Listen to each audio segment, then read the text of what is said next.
اختلاف کے باوجود کسی سے احترام سے پیش آنا کمزوری نہیں، بہترین تربیت اور خاندانی ہونے کی دلیل ہے۔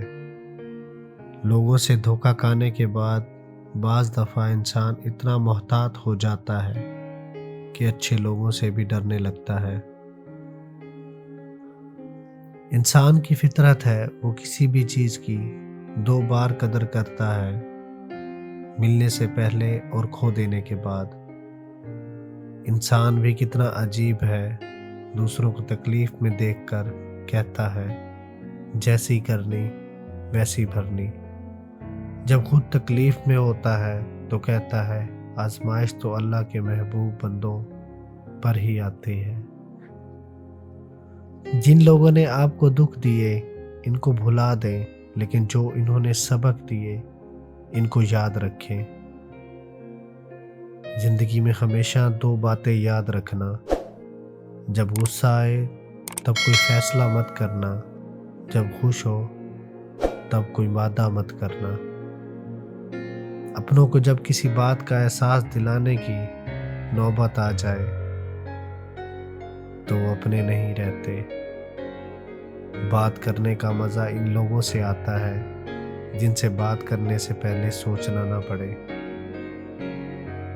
کسی کو بیوقوف نہ سمجھا جائے، کیونکہ کچھ لوگ آپ کے سامنے بیوقوف بن کر آپ کو حقیقت میں آزما بھی رہے ہوتے ہیں۔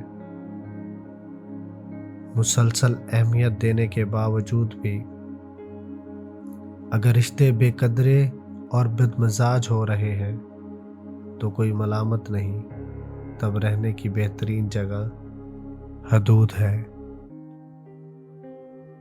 بہت سے نقصانات انسان کو اس وجہ سے پہنچتے ہیں کہ وہ کہیں سے مشورہ نہیں لیتا۔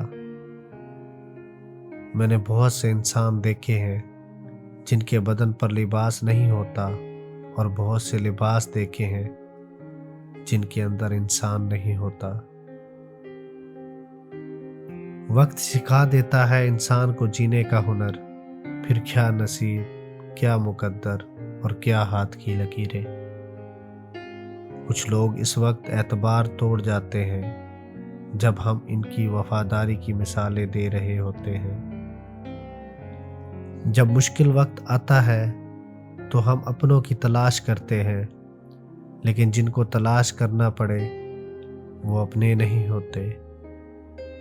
دوسروں کو خوش رکھنے اور دل میں جگہ بنانے کے لیے اپنی بہت سی عادتوں اور رویوں کی قربانی دینی پڑتی ہے۔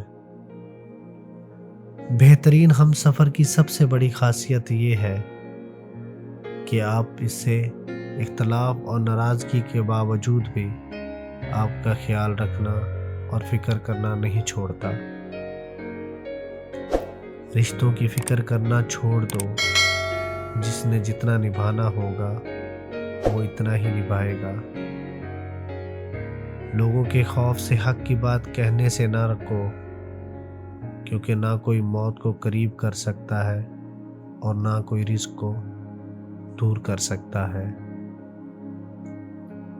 جھوٹی شان کے پرندے ہی زیادہ پھڑ پھڑاتے ہیں، خاندانی بازوں کی اڑان میں کبھی آواز نہیں ہوتی۔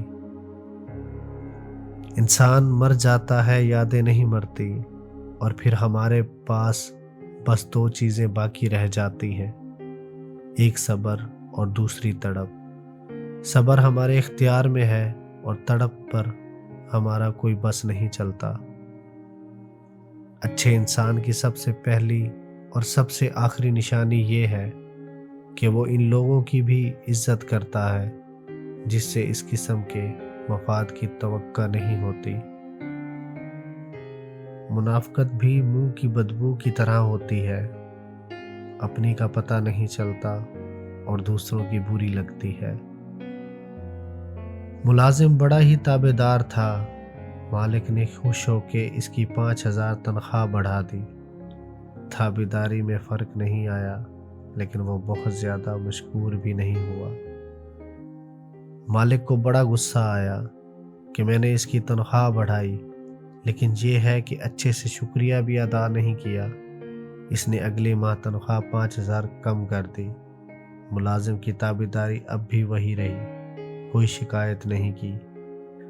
مالک نے اسے بلاوا بھیجا اور کہا، بڑے عجیب انسان ہو، میں نے تمہاری تنخواہ 5,000 بڑھائی، پھر کم کر دی، تم جو کہ تو رہے، یہ سب کیا ہے؟ ملازم بولا، اوہ، آپ نے خود کو رازق سمجھ لیا تھا، میرے ہاں بیٹا پیدا ہوا تو اس سے اگلے دن آپ نے تنخواہ 5,000 بڑھا دی۔ میں سمجھ گیا کہ جس خالق نے بچہ دیا، اس نے رزق کا انتظام بھی ساتھ ہی کر دیا، سو اسی کا شکریہ ادا کیا۔ پھر جس دن آپ نے تنخواہ کم کر دی، اسی دن میری والدہ وفات پا گئی۔ میں نے جان لیا کہ وہ اپنا رزق اپنے ساتھ لے گئی، سو تب بھی اللہ کا شکر ادا کر کے مطمئن رہا۔ پھر بولا، صاحب، یہ روزی روٹی کے فیصلے کہیں اور ہی ہوتے ہیں، ہم تو بس مہرے ہیں جنہیں آگے پیچھے کر کے اسباب پیدا کیے جاتے ہیں۔ نیت صاف ہو جائے تو نصیب بھی بدلنے لگتا ہے۔ وقت کی ایک خاصیت یہ بھی ہے، وہ بدلتا ضرور ہے، چاہے وہ اچھا ہو یا برا۔ جو چراغ صرف اپنے لیے جلتا ہے وہ آگ کے سوا کچھ نہیں، اور جو چراغ دوسروں کے لیے جلتا ہے وہ نور ہے، شعور ہے، ظہور ہے۔ زندگی میں دوسروں کے لیے آسانیاں پیدا کریں، اللہ پاک آپ کو ہر مشکل سے نکالے گا۔ انشاءاللہ خوش رہیں، آباد رہیں اور ہر ایک سے بھلائی کریں۔